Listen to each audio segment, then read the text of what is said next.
So, what happens when pure, raw instinct goes head-to-head with ironclad discipline on the battlefield? We're about to dive into a story of two rival snipers, a really deadly betrayal, and the unlikely mentorship that rises from the ashes. Right from the start, the story just throws us straight into the fire. A hostage's life is on the line, and an enemy whispers, "You are going to die a horrible death." You can just feel the tension. This is the high-stakes world these elite mercenaries live in, where every single second is critical. And at the very heart of this elite team, well, it's a different kind of ticking clock. It's this intense rivalry between two of the best marksmen you could find, who, of course, just happen to be on the same side. Now, these guys are polar opposites in how they think. On one hand, you've got Captain Gao. He's the seasoned veteran, the champion who believes in the plan above all else. Then, on the other hand, you have La Single, the hot-headed maverick who's convinced that gut instinct beats strategy any day. This isn't just a simple disagreement, it's a serious clash of wills that creates friction in the unit from the get-go. And this whole conflict just explodes on their very first mission together.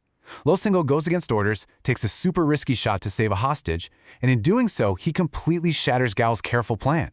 Gao is, understandably, furious. He demands total obedience, but Lo Single just challenges him right back, asking, "What is this plan anyway?" It's a question that really gets to the heart of their whole problem. Structure versus pure chaos. But here's the thing, they have absolutely no time to work out their issues. A new, urgent mission comes down the pipeline, and this one is going to test not just their skills, but their loyalties, pushing them to the absolute breaking point. On paper, the mission looks pretty straightforward. Escort a humanitarian convoy that's being led by a woman named Lucy Chan. They're carrying essential supplies. We're talking food, seeds, water purifiers for villagers who are on the verge of starvation. But here's the catch, the route. It's a dangerous path that cuts right through a lawless region just swarming with violent gangs. So, to even get back on this mission after his last stunt, Lo Single has to pay a pretty heavy price. He's stripped of his sniper rifle and demoted. You know, make no mistake, this is a total power move by Captain Guy. He's sending a very clear message. You follow my lead, or you're out.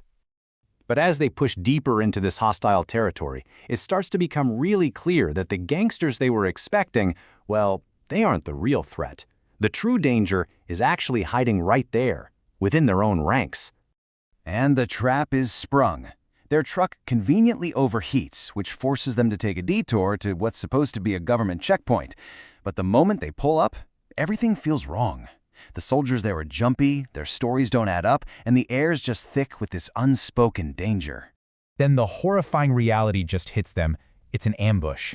This wasn't an accident. It was a carefully planned betrayal from inside their own team. Their own teammates have led them straight into a kill zone, where disguised gangsters are just waiting to take them out. In the absolute chaos of the firefight, the shocking truth just explodes out into the open. Two of their own guys, Victor and Gray, are the ones who planned the whole thing. They sold out their comrades, trading their lives for a big pile of cash and a new identity. I mean, this is the ultimate betrayal, and it completely shatters the team. With their friends falling all around them, the two bitter rivals, Gao and Lo Single, are suddenly forced into this desperate, unlikely alliance. Their only goal now is just to survive. And then, the unthinkable happens. A single bullet hits Captain Gao's hand, shattering it and crippling his legendary aim. Just like that, in an instant, the team's greatest weapon and its most experienced leader is taken off the board, leaving them totally exposed. So with his ability to fight completely gone, Gao has to become something else. He has to become a mentor. He tells La Single, the heart must be like water, basically begging the young sniper to find his calm and control those fiery impulses. All of Gao's years of experience now have to be channeled through the one person left who can actually take the shot, his rival, La Single. Gao's lessons are about so much more than just aiming.